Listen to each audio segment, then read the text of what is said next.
So if we look at the footage here, we've got one shot taken down low, car pulls up, and guy gets out. The footage is pretty awful, but the action is important here. So he gets out of the car and walks off. We have another shot from a different angle where he gets out and does the same thing. Now, the important thing here is that these shots weren't taken simultaneously. These were taken, it's referred to as asynchronously. So one camera was used, the action was performed twice. The action was you try and do the action as similar in both takes as you can, so that you can then create an edit so that you can cut from one shot to the other, and it just makes it look like you're looking at the one continuous action from two different angles.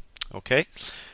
Right, so trimming is where you get the action to flow as naturally as possible over the edit point.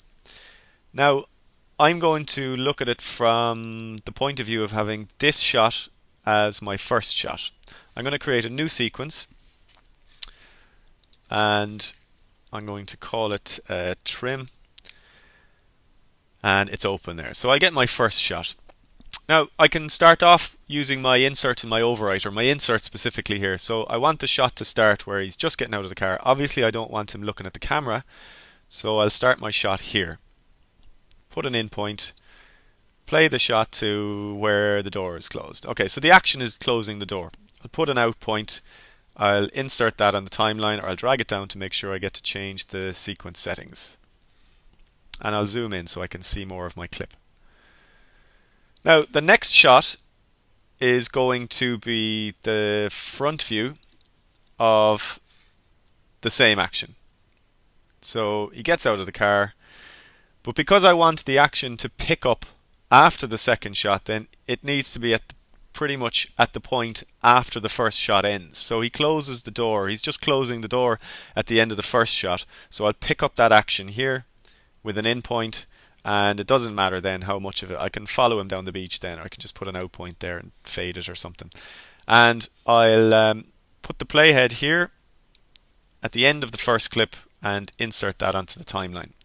So we should see now like what we've done here. We've built our story, if we want to call it a story, with just two shots, and we have the action. Now let's play it, see how it looks. Awful. Now there's massive problems with this because we have a fairly significant jump cut. Now a jump cut is where the action doesn't flow over the edit point, and a jump cut will be noticeable, and a jump cut will draw attention to itself and spoil the viewer's experience of watching that action. So it interrupts the flow of the action. So what I need to do is I need to adjust the edit point so that it starts to make sense. Okay? Now, when we're dealing with trimming, we're dealing with the edit point. Now, the edit point has three parts to it. Okay, so the edit point can, if you want to think about the anatomy of an edit point, we have the end of the outgoing shot. So this is the outgoing shot because we're going out of the shot as the action progresses. We have the start of the incoming shot because the action is coming into that shot. And we also have the 2 points simultaneously. Okay, so we also have this point here, which is both points joined together. Okay, so we've got the end of the outgoing, the start of the incoming, and the 2 points, the edit point itself, which is a combination of those two. Now, this will make a little bit more sense when we actually get working on this edit. Now, what we want to do is we want to try and match up the action. So let's look at our first shot. The first shot ends, the door is practically closed. Second shot picks up, he's still closing the door. So we found our discrepancy. So we know now that if we can match the action on the edit point a little bit better, we'll be able to get more of a fluid cut. So I need to, in some way, start this second shot where the door is more closed. So I'll use my my ripple tool to do that. So what I'm doing is I'm essentially pulling the start of that shot. Now actually there's one more thing I need to do when I'm trimming, and that's to turn off snapping. And snapping is this little magnet icon here, because I want to be able to have a little bit more fluid movement, and I don't want things snapping to each other as I do. Now let's carry on with this. I'm going to pull the start of the outgoing clip, and you can see it on the top right hand side there. I can see I'm pulling the start of that clip so that it starts later on and the door is more closed. The split screen happens automatically when you do any kind of a ripple edit such as this.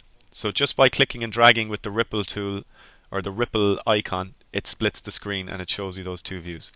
Now I can play through the edit point and see how it looks. It's okay. It matches more, but it's not a great cut because the action is kind of ended. The action is gone by the time the cut happens. So it actually looks a little bit jarring. So what I want to do is I want to find a way of keeping this flow of action, but I want the action on both shots to move. So I want the action at the end of my outgoing clip and the action at the start of my incoming clip to move simultaneously, so both end up cutting at an earlier part of the edit.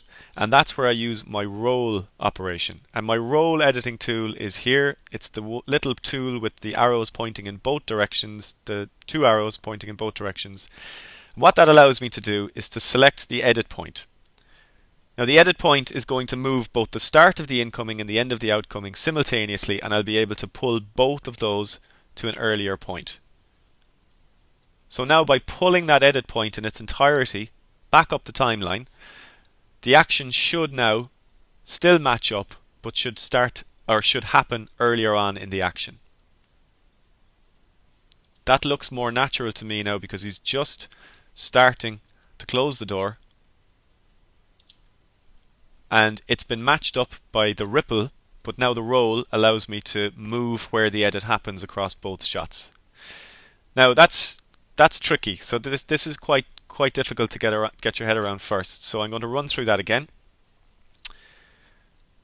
And I'm going to go back to the point where I have my bad cut. The jump cut happens here because the door closes twice essentially. So this time, or in this cut, I need to adjust one of those shots so that either the outgoing clip ends with the door more closed, or either the end of the outgoing clip starts with the door more open to match the next clip, or that the next clip starts with the door more closed to match this clip. So it's all about matching the action. Now you can do this in a few ways. So the way I'm going to do it is to I can use my ripple edit tool, or I can go up to my arrow tool and just hold down Command. These are two ways of doing it. So maybe this time I'll just select the ripple tool, select that, and pull that back up. So you can see that the shot on the top right shows me my new start to my incoming clip, or the second clip in the timeline. And that allows me to match the position of the door. Kind of. Actually, I could probably work on the first clip now as well. Close that a little bit more by pushing that back. Now, again, happens too late. So I get my roll tool and I bring the edit point itself back up to where he's just about to close the door, and this allows me to modify it. Now that's not great either, so I might actually go back and fine-tune that with the ripple tool again, just to start that one a little bit later again. So it should hopefully work a little bit better. Now, okay, so it's not perfect, but it's a damn sight better than what it was when I started it. Now, again, I'm going to undo all of this and show you a different way of using or of performing trimming. Now, this is for real frame accuracy, and probably this is the one that you should move towards adopting for any kind of a trim edit. Now, the way that you do an accurate trim edit is to load up the edit point in what's called the trim window. So you can do that by getting the roll edit tool, select the edit point, and then double click and you'll get this new window pop up here. I'll give it a bit of space here so we can see what's going on. Now, the way that this works is we see our outgoing clip and we see our incoming clip. And we can just play through it to see the action, and then we can double click on it again to open it up. Now, the way that we're going to do this is we're going to use the same process, the same method, but we're going to allow ourselves to be able to trim frame by frame if we need to. Now, what we see here is we see the outgoing clip, we see the incoming clip, and we see blue bars at the top and bottom. When we see blue bars covering both the outgoing and the incoming clips, we know that we're going to do a roll edit because it's going to adjust both clips simultaneously. If, on the other hand, I click on just one, I'll see the blue at the top and the bottom, and I know I'm only adjusting my incoming clip, which means I'm only doing a ripple edit. And a ripple edit, remember, only edits one side of the edit point. I can click on that one and I can adjust that one. Now, the beauty of this is that it allows you to, as I say, work frame by frame or 5 frames at a time. So what this allows me to do is to get the action at the end of my outgoing clip, for example, and bring that to an exact point, frame by frame, to where it's just midway open.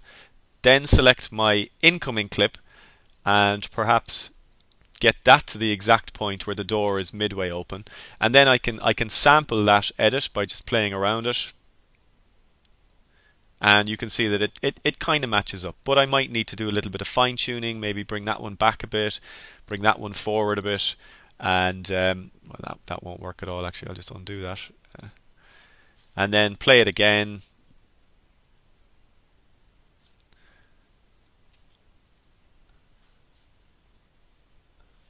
See, it's just playing around the edit point and then looping it.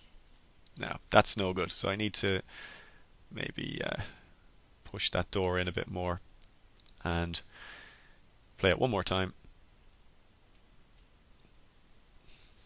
Stop it, push the door in more. Better. Can stop it, it reopens the trim window. Now, if I select in between the two windows, I get both modified simultaneously, which allows me to move the point in its entirety, change the end of the outgoing clip, change the end of the start of the incoming clip, and move them both. So this changes where the action happens, but it keeps the two shots in sync with each other in terms of the action flowing over that edit point.